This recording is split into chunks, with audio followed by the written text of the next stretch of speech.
Good afternoon all of you. I hope you all are good at your home. As you can see, we are going to start the chapter of class 8. आज हम class 8 का chapter 11 start करेंगे, जिस chapter का नाम है force and pressure. I hope आपने previous part जो पार्ट 1 है वो जरूर देखा होगा. मैंने प्रीवियस पार्ट के अंदर कॉन्टैक्ट नॉन कॉन्टैक्ट फोर्स को डिफाइन किया था, बट कॉन्टैक्ट और नॉन कॉन्टैक्ट फोर्स के अंदर जितने फोर्सेस इंक्लूडिंग होते हैं उसको वन बाय वन आज मैं पूरी तरीके से आपको समझाऊंगी आखिर ये फोर्स क्या होते हैं. तो here we start. तो that the first one, that is the gravitational force, magnetic force, electrostatic force, muscular force, and the last one is frictional force. So मैं इस वन बाय वन एक एक फोर्स के बारे में आपको बताऊंगी कि ये फोर्स क्या होते हैं, किस स्थान पर किस प्रकार से इसका इस्तेमाल किया जाता है. तो first we are talking about the gravitational force. अगर हम ग्रेविटेशनल फोर्स की बात करते हैं तो ग्रेविटेशनल फोर्स आखिर क्या होता है, प्लीज लिसन केयरफुली. तो ग्रेविटेशनल फोर्स आखिर क्या होता है? ग्रेविटी द्वारा लगाए गए फोर्स को, पहले साधारण शब्दों में समझिए फिर मैं आपको एक्सप्लेन करूंगी. ग्रेविटी द्वारा लगाए गए फोर्स को ग्रेविटेशनल फोर्स कहा जाता है. ग्रेविटी, और आप ये भी समझ सकते हो, बहुत सारे बच्चों के जो दिमाग में ना बहुत इसकी गलत डेफिनेशन जो है, not exactly wrong definition but हाँ अधूरी डेफिनेशन जो है वो बनी होती है. आपको सबसे पहले ध्यान रखना है कि जो भी चीज आप ऊपर की ओर फेंकते हो वो नीचे की ओर आती है. आखिर क्यों आती है वो नीचे की ओर, क्यों गिरती है? क्योंकि ग्रेविटी अपना बल लगाता है जिसके अंदर वो ऑब्जेक्ट को अट्रैक्ट करता है, अपनी ओर खींचता है. उसको कहा जाता है ग्रेविटेशनल फोर्स. जैसे आप कोई भी चीज एक्स वाई जेड कुछ भी चीजों को फेंकते हो, वो सारी चीजें ले देकर कहाँ आती है? नीचे की ओर, ग्रेविटी की ओर, यानी पृथ्वी की ओर ही आती है. आखिर ऐसा क्यों होता है? क्योंकि ग्रेविटेशनल फोर्स का मतलब ये ग्रेविटी अपना एक बल लगा रही है जिसके द्वारा वो चीजों को अपनी ओर अट्रैक्ट कर रही है. अब दूसरी इंपॉर्टेंट चीज, हर चीज जो इसका मास होता है, मास, ठीक है, वजन होता है, वो एक दूसरे पे बल लगाने का कार्य करती है. लेकिन हर चीज ग्रेविटी के अंदर ही क्यों आती है? देखिए, बॉल के पास भी मास है, वो भी अपना एक बल लगा रही है, और किसके पास? ग्रेविटी के यानी अर्थ के पास भी अपना मास है, वो भी अपना एक बल लगा रही है. लेकिन वो बॉल नीचे ही क्यों आई? क्योंकि आप उसका मास को देख सकते हो कि पृथ्वी का वजन कितना है, बॉल का वजन कितना है. समझ रहे हो ना? बॉल का वजन कितना है, पृथ्वी का वजन. जैसे कि मैंने आपको प्रीवियस क्लासेस में भी एग्जांपल के थ्रू समझाया था कि जब हम जैसे मैं रस्सी के एग्जांपल मैंने लिया था आप सभी के लिए, कि अगर मेरे पीछे 3-4 लोग ज्यादा हो जाते हैं, यानी कि मेरा बल ज्यादा हो जाता है, दूसरे वाली सामने वाली का बल कम है, तो प्रोबेबली क्या होगा कि मैं अपनी ओर उनको खींच लूंगी क्योंकि मेरे पास बल ज्यादा है. तो जिसका बल ज्यादा होता है वो अपने पास अट्रैक्ट कर पाता है. तो ग्रेविटी का बल जो है, आपकी जितनी चीजें होती है आसपास, जितनी भी चीजें मौजूद होती है, सबसे ज्यादा बल किसका है? ग्रेविटी का है. इसीलिए ग्रेविटी अपना एक ग्रेविटेशनल फोर्स को लगाता है और हर चीज को अपनी ओर अट्रैक्ट कर लेता है, यानी कि अपनी ओर खींच लेता है. आई होप ग्रेविटेशनल फोर्स आप सभी को क्लियर होगा. Next one is magnetic force. Magnetic force क्या होता है? It is a very simple thing. Magnetic force की अगर हम बात करें तो बहुत ही साधारण शब्दों में, आपने अब भी आपने खेला होगा, या बचपन में छोटे बच्चों के टाइम भी आपने ये मैग्नेट को लेकर प्ले गेम करे होंगे. मैग्नेट क्या है? मैग्नेट वो चीज होती है जिसको हिंदी में चुंबक कहा जाता है, और वो अपने इर्द गिर्द जितनी मेटल्स की चीजें होती है उनको अट्रैक्ट करने का काम करती है. ये नॉन कॉन्टैक्ट फोर्स में भी इसको गिना जाता है. मतलब इसमें हमें हाथ लगाने की आवश्यकता नहीं है. मैग्नेट खुद ब खुद अपने आसपास के जितने भी मेटल की चीजें हैं उनको अपनी ओर अट्रैक्ट करेगी. That is called the magnetic force. I hope you understand that. The next one is electrostatic force. Electrostatic force क्या होता है? देखिए, इलेक्ट्रोस्टैटिक फोर्स स्टार्ट करने से पहले मैं एक बहुत ही साधारण सा एग्जांपल के दौरान आपको स्टार्ट करना चाहूंगी कि एक सपोज कीजिए मैंने एक क्या लिया है, एक प्लास्टिक की एक स्केल ली है. आप कोई भी XYZ ऑब्जेक्ट को होल्ड कर सकते हैं. प्लास्टिक की स्केल को मैंने अपने बालों में रब किया है कुछ समय के बाद, और मैं एक कागज के टुकड़े को कागज को छोटे छोटे टुकड़ों में कन्वर्ट कर लूंगी, और जिस स्केल को मैंने बालों में रब किया है उसको उस कागज के टुकड़े के नजदीक लेके जाऊंगी. तो हम क्या देखेंगे कि वो कागज के टुकड़े जो हैं वो उस स्केल पे चिपकने लग गए. आखिर ऐसा क्यों हुआ? सबसे इंपॉर्टेंट थिंग्स कि मैंने प्रीवियस क्लासेस में डेफिनेटली आपको पढ़ाया होगा कि everything that occupy space and has weight is called matter. और हर मैटर, पहले मैटर समझिए. मैटर क्या है? हर वो चीज जो जगह घेरती है और उसका भार भी होता है वो मैटर कहलाती है. मतलब आपके चारों ओर जितनी भी चीजें आपको नजर आ रही है वो क्या है? मैटर है. ओके, अगर हम मैटर की बात करते हैं, कोई भी पदार्थ है, कोई भी पदार्थ के अंदर मैंने बताया था मैटर किसके बनता है? एटम से बनता है. एटम क्या है? सबसे छोटी यूनिट है, सबसे छोटी इकाई क्या है? एटम है। और एटम जो होता है, एटम के अंदर दो चार्जेस होते हैं, one is the electron, second is the proton. यानी प्रोटॉन को हम प्लस का चार्ज बोलते हैं और इलेक्ट्रॉन को हम माइनस का चार्ज बोलते हैं। अगर आपके दिमाग में ये है कि करंट सिर्फ और सिर्फ आपके उसमें होता है कि इलेक्ट्रिक वायर्स में होता है, तो यू आर रॉन्ग। करंट या चार्जेस आपके हर मैटर में मौजूद होते हैं। जैसे ठंड के टाइम आप देखते हो कि आप ठंड के टाइम दोनों हाथों को एक दूसरे से रब करते हो। क्यों करते हो? क्योंकि कुछ समय के बाद आपने देखा है कि ये हीट जनरेट करना शुरू कर देता है। और वैसे ही कोई भी चीज है उसको लंबे समय तक आप उसको रब करेंगे। जैसे आपने देखा है कि इलेक्ट्रिक मशीन्स भी होती है, वो लंबे समय तक चलने के दौरान गर्म होने लगती है। तो हर चीज जिसको रगड़ा जाए, क्योंकि एवरीथिंग दैट मैटर, और हर चीज को जब रगड़ने के दौरान वो हीट जनरेट करता है, मतलब उसमें एक चार्ज जनरेट होता है, और उसी चार्ज के दौरान अगर हमने उसको रब किया, वो उसके अंदर चार्ज जनरेट होगा, और चार्ज जनरेट होने पर क्या हो जाएगा? वो कागज के टुकड़ों को अट्रैक्ट कर पाएगा। बेसिकली आपको ध्यान रखना है, हर मैटर के अंदर चार्जेस होता है, बस उसको जनरेट करने की आवश्यकता होती है। जनरेट आप कैसे करेंगे? उसको रब करके करेंगे। कुछ समय तक आप सरफेस पे उसको रब करेंगे, वो जनरेट हो जाएगा चार्ज उसका। उसके बाद कोई छोटी छोटी चीजें उससे अट्रैक्ट हो सकती है। जैसे कागज का टुकड़ा का एक वन ऑफ द एग्जाम्पल है। हमने कौन सा कंप्लीट कर दिया? इलेक्ट्रोस्टैटिक कंप्लीट कर दिया। And second one is the muscular force. If we talk about the muscular force, तो it is the very basic things कि आप कोई भी सामान उठाते हैं या कुछ भी कार्य करते हैं अपने हाथों द्वारा करते हैं। ओके, अपने हाथों द्वारा करते हैं, तो हाथ में आपका कौन सा बल लग रहा है? आपका मस्कुलर फोर्स का इस्तेमाल हो रहा है। अगर मैं किताब उठाऊंगी, बोतल उठाऊंगी, बैग उठाऊंगी, बैग को उठा के स्कूल से उठाकर घर, जो आप ये क्राइटेरिया मेंटेन करते हैं, जो ये काम करते हैं, तो वो क्या हो रहा है? वो बेसिकली आप मस्कुलर फोर्स का इस्तेमाल कर रहे हैं, यानी आप मसल्स का इस्तेमाल कर रहे हैं, अपने मांसपेशियों का इस्तेमाल करके आप ये काम कर रहे हैं। तो मसल्स का आप इस्तेमाल करते हैं, उसको मस्कुलर फोर्स कहा जाता है। जैसे अगर मैं आप एग्जांपल लूं कुछ एनिमल्स के, तो एनिमल्स में भी आप एग्जांपल समझ सकते हैं। जैसे कि एग्जांपल लीजिए गधे के ऊपर आप सामान ढो के एक स्थान से दूसरे स्थान पर जाते हैं। घोड़े की आप सवारी करते हैं, हाथी की आप सवारी करते हैं, बैल हल चलाता है। तो ये सारे ही जानवर अपने मस्कुलर फोर्स का इस्तेमाल करते हैं, मसल्स का इस्तेमाल करके उस बोझे को ढोते हैं, और उसी को कहा जाता है मस्कुलर फोर्स, जिसमें हम मांसपेशियों का इस्तेमाल करते हैं। Okay, I hope that you understand that properly. The next one is frictional force. अगर हम frictional force की बात करें, first of all frictional force को समझना बहुत ही जरूरी है आप सभी के लिए। सबसे पहले ध्यान ये रखें, सपोज कीजिए कि एक बॉल है, ठीक है, मैंने एक बॉल को हिट किया, बड़ी आसानी से मैंने एक बॉल को क्या किया है? हिट किया है। हिट करने के दौरान आपने देखा कि बॉल, ऐसा तो नहीं कि मैंने उसको हिट कर लिया तो पूरी जिंदगी वो चलती रहेगी और जब तक उसको कोई रोकेगा नहीं वो बॉल नहीं रुकेगी। ऐसा हो सकता है? नहीं। क्या है, आपने जितना बल लगाया है उतनी दूर तक बॉल चलेगी, उसके बाद वो एक स्टेज पे आके रुक जाएगी। अच्छा भाई, बॉल क्यों रुक गई? हमने तो रोका नहीं बॉल को। आखिर बॉल क्यों रुकी? Due to the frictional force. Ball रुकी है फ्रिक्शनल फोर्स के द्वारा। और आपको हमेशा ध्यान रखना है, फ्रिक्शनल फोर्स हमेशा अपोजिट डायरेक्शन में ही लगता है। अगर आपको लग रहा है कि बॉल अपने आप रुकी, तो नहीं, एक फ्रिक्शनल फोर्स की वजह से रुकी, जो कि अपोजिट डायरेक्शन में उसको रोकने का काम कर रहा है। अब फ्रिक्शनल फोर्स होता क्या है? देखिए, फ्रिक्शनल फोर्स के अंदर मॉलिक्यूल्स इंटरलॉक बनाते हैं, ग्रिप बनाते हैं, जिसके द्वारा आप कोई भी कार्य कर रहे हैं तो बिकॉज ऑफ फ्रिक्शनल फोर्स। तो आप सोचेंगे मैम फ्रिक्शनल फोर्स की वजह से हम कार्य कैसे कर रहे हैं? देखिए, सबसे पहले ध्यान ये रखना है कि अगर मैं यहाँ पे खड़ी हूं बिकॉज ऑफ फ्रिक्शनल फोर्स, अगर कोई चीज अपनी स्थान पर स्टेबल है बिकॉज ऑफ फ्रिक्शनल फोर्स, आखिर फ्रिक्शनल फोर्स है क्या? देखिए, फ्रिक्शनल फोर्स वो होता है जहां पर, जैसे कि आप सपोज कीजिए जहां पे उबड़ खाबड़ स्थान है वहां फ्रिक्शनल फोर्स ज्यादा है। रफ सरफेस आप बोल सकते हो, रफ सरफेस में फ्रिक्शनल फोर्स ज्यादा होता है। अगर हम स्लाइडली वे में बात करें या तेलीय सरफेस की बात करें या बिल्कुल स्मूथ सरफेस की बात करें, वहां पे फ्रिक्शनल फोर्स कम होता है। हम अगर खड़े हो पाते हैं तो फ्रिक्शनल फोर्स की वजह से। अगर आप बिल्कुल चिकनाहट स्थान पे क्या आप खड़ा हो सकते हो?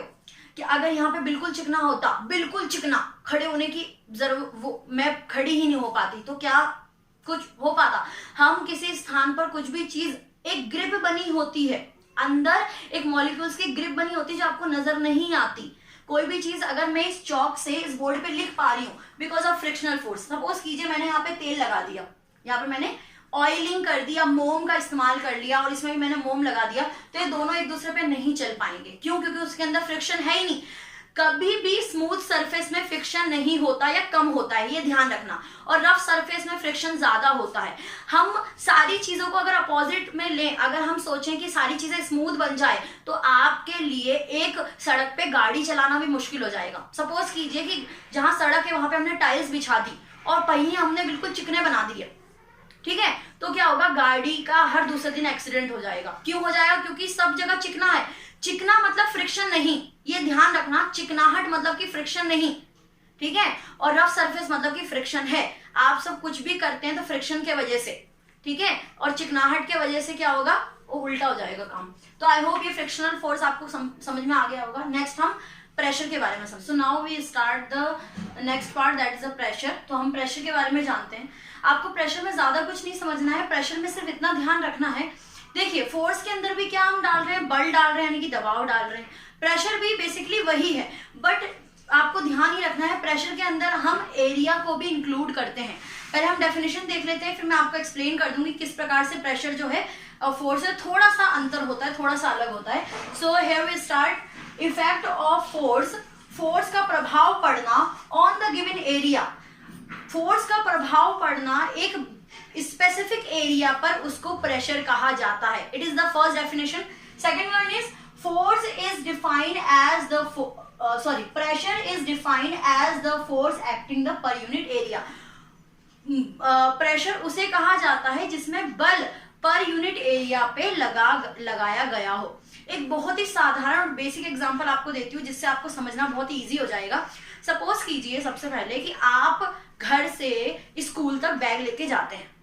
अगर आप स्कूल से जो बैग उठा के लेके जाते हैं उसमें जो स्ट्रिप होती है, स्ट्रिप मतलब कि जो आपकी ये बद्धी होती है दोनों साइड की, वो कितनी मोटी होती है, वो होती है इतनी बड़ी, मिनिमम इतनी चौड़ी होती है वो, ठीक है।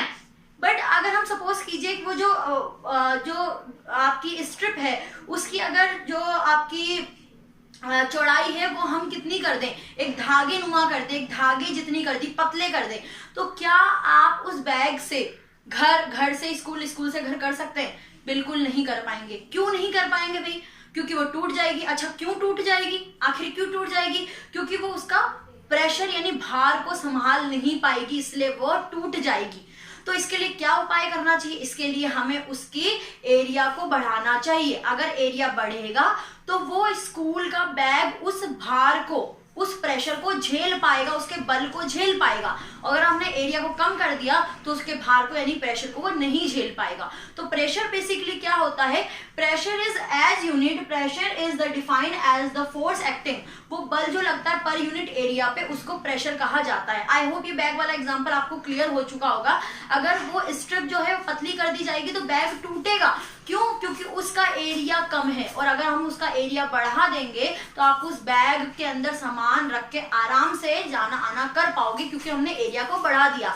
बल तो है, बल के साथ एरिया क्या हो गया, बढ़ गया, और एरिया बढ़ने से आप उसको टांग कर ले जा पा रहे हैं। तो it is the basic difference between the force and pressure. तो आई होप ये फोर्स आपको क्लियर होगा। अच्छा फोर्स का और मैंने प्रेशर का ऐसा यूनिट आपको बताना मैं भूल गई थी, तो अभी बता देती हूँ। अगर हम प्रेशर की बात करें तो प्रेशर का ऐसा यूनिट पास्कल होता है, और वहीं हम फोर्स की बात करें तो फोर्स का ऐसा यूनिट होता है Newton. I hope you understand. Next one is the most important thing. अगर आप बात करें कि प्रेशर का फॉर्मूला क्या होता है, तो प्रेशर का फॉर्मूला होता है फोर्स अपॉन में एरिया। फोर्स अपॉन में एरिया प्रेशर का फॉर्मूला है। The next one we start here, pressure exerted by the liquid. Pressure exerted by the liquid. अब लिक्विड द्वारा लगाए गए फोर्स का एग्जांपल हमने लिया है, तो इसका भी मैं एक साधारण सा एग्जांपल लेके आपको समझा देती हूँ कि लिक्विड द्वारा फोर्स किस प्रकार से लगाया जाता है। अब सपोज कीजिए एक बकेट लिया है हमने, कुछ ज्यादा ही मैंने मैसी कर दिया। एक बकेट है, बकेट के अंदर क्या लिया है, वाटर लिया है, पानी की मात्रा ली है। पानी की मात्रा लेने के बाद मैंने एक बैलून को क्या किया, फुलाया है और इस पानी में डाल दिया है, डिप कर दिया, बिल्कुल अंदर तक डाला है उसको, लेकिन वो बैलून बार बार ऊपर की ओर आ रहा है। आखिर क्यों आ रहा है ऊपर की ओर, क्यों वो अंदर नहीं जा रहा है? क्योंकि ये लिक्विड अपना एक प्रेशर बना रहा है, वो प्रेशर की वजह से बैलून बार बार ऊपर जा रहा है। ओके, इसका बहुत ही सारे एग्जाम्पल होते हैं, बस आपको ध्यान ही रखना है कि लिक्विड का भी एक प्रकार का प्रेशर जो है वो जनरेट होता है। It is one of the example of that all kind of examples. So the next one is factor on which pressure depend. अब प्रेशर जो है जितनों पे डिपेंड करता है, किस किस पे डिपेंड करता है वो बताना है हमें। तो अब एक और दूसरा एग्जांपल ले लेते हैं हम, कि पहले तो मैं आपको ये इसका निष्कर्ष ही बता दूं कि वो डेप्थ पे डिपेंड करता है, मतलब जितनी गहराई होगी उसका प्रेशर ज्यादा होगा। अब इसका एग्जांपल भी ले लेते हैं, नो डाउट कोई आपको डाउट नहीं होगा, डोंट वरी। तो सपोज कीजिए ये दोनों आपने एक कंटेनर लिए, दोनों कंटेनर में मिनिमम इतना इतना पानी आपने फिल कर दिया है। ध्यान से सुनना है, 2 कंटेनर है, दोनों कंटेनर में इतना इतना इक्वल पानी फिल कर लिया है। अब हमने क्या किया, अब हमने यहाँ पे छेद किया, एक इसके ऊपर छेद किया, फिर एक उसके ऊपर छेद किया, इसके ऊपर छेद किया। अब हमने इस पे होल बना लिए अलग अलग स्थान पर। यहाँ से पानी आ रहा है ज्यादा, अभी यहाँ से सुनना, फिर मैं इसका निष्कर्ष भी समझाऊंगी। यहाँ से थोड़ा कम, यहाँ से थोड़ा कम, यहाँ से थोड़ा और कम। अब यहाँ पे मैंने छेद किए, लेकिन ये इक्वल छेद होल किए मैंने, ये एक ही स्थान पर छेद है, यानी एक ही ड्यूरेशन में मैंने छेद किए, ये एक ही जगह पर, मतलब एक मतलब इक्वल पोजीशन पे किए, इधर इधर इधर इक्वल है, और यहाँ पे अलग अलग पोजीशन पे। अब सबसे ज्यादा पानी इसमें से तो एक मात्रा में सेम अमाउंट ऑफ वाटर निकलेगा, ध्यान रखना है, सेम अमाउंट ऑफ वाटर निकलेगा, सेम अमाउंट में, इससे भी उतना ही निकलेगा, इससे भी उतना ही निकलेगा, इससे भी उतना ही निकलेगा, और इससे भी उतना ही निकलेगा। लेकिन इधर यहाँ डिफरेंस आ जाएगा। क्यों आ जाएगा? क्योंकि यहाँ पे सबसे ज्यादा निकलेगा। आपके व्हाट्सएप वगैरह आप यूज करते हैं तो उसमें भी आपने ऐसा बहुत सारे पजल देखे हैं होंगे कि पानी सबसे जल्दी कहाँ से निकलेगा। तो कभी भी आप टंकी भरते हैं, बाल्टी भरते हैं, तो बाल्टी का पानी ऊपर तो नहीं तैरता है ना, पहले कहाँ जा रहा है, वो नीचे जा रहा है। पहले पानी नीचे भरेगा तभी तो ऊपर वाला सतह भर पाएगा। I hope you understand. तो सबसे पहले पानी नीचे की ओर अधिक मात्रा में, इससे सबसे ज्यादा पानी यहाँ से निकलेगा, उससे थोड़ा कम यहाँ निकलेगा, उससे थोड़ा कम यहाँ निकलेगा, और इससे थोड़ा कम यहाँ निकलेगा। इसका मतलब क्या है, इसमें पूछा था हमसे factor on which pressure depend. Pressure, liquid का प्रेशर किस पे डिपेंड करता है, तो लिक्विड का प्रेशर डेप्थ पे डिपेंड करता है, उसकी गहराई पे डिपेंड करता है। जितनी अधिक गहराई में पानी होगा वो सबसे जल्दी निकला जाएगा। आई होप ये टॉपिक भी आपको क्लियर होगा। Next one is atmospheric pressure. Atmospheric pressure क्या होता है, तो आपको साधारण समझना है, हवा द्वारा लगाए गए बल को एटमॉस्फेरिक प्रेशर कहा जाता है। जो फोर्स एयर द्वारा लगाया जाता है, एयर द्वारा जो बल लगाया जाता है, उसमें इसको एटमॉस्फेरिक प्रेशर बोलते हैं। किस प्रकार से एटमॉस्फेरिक प्रेशर कहा जाता है, तो ध्यान से समझना है आपको। एक एक्टिविटी में भी आपकी क्लासेस में मैंने भी जूनियर क्लासेस में करवाई है, और भी टीचर्स ने करवाई होगी। तो आपने सपोज कीजिए एक गिलास पानी लिया है और पानी के ऊपर एक कार्डबोर्ड को ढक दिया है, ठीक है। ऐसे सपोज करना, अभी I don't have the natural one, तो मैं ऐसे ही आपको सपोज करके बता रही हूँ। ये ग्लास है, ग्लास में आपने पूरा फुल होना चाहिए पानी, और ढक दिया है, फिर उसको ऐसे कर दिया, ठीक है, ग्लास को ऐसे कर दिया। अब इसके दौरान क्या होगा, और आप इसको छोड़ दोगे ना तो पानी नहीं गिरेगा। क्यों? क्योंकि एयर प्रेशर ने उसके ग्लास के इर्द गिर्द क्या एक ग्रिप बना ली। एयर प्रेशर ने इसके ग्लास के इर्द गिर्द ग्रिप बना ली, वो एयर प्रेशर की वजह से वो लॉक्ड हो चुका है और वो पानी नहीं गिरेगा। आप ये ट्राई कर सकते हैं घर में। तो एयर प्रेशर को जिस प्रकार से काम करता है, तो आप या एटमॉस्फेरिक प्रेशर या एयर प्रेशर आप बोल सकते हो, हवा द्वारा लगाए गए बल को एटमॉस्फेरिक प्रेशर बोलते हैं। तो आप और भी एग्जांपल एक्टिविटीज ले सकते हो, जैसे स्ट्रॉ से जूस को आप पीते हैं, उसका प्रेशर ले सकते हैं। एक फाउंटेन का प्रेशर ले सकते हैं, फाउंटेन बनाने का प्रेशर।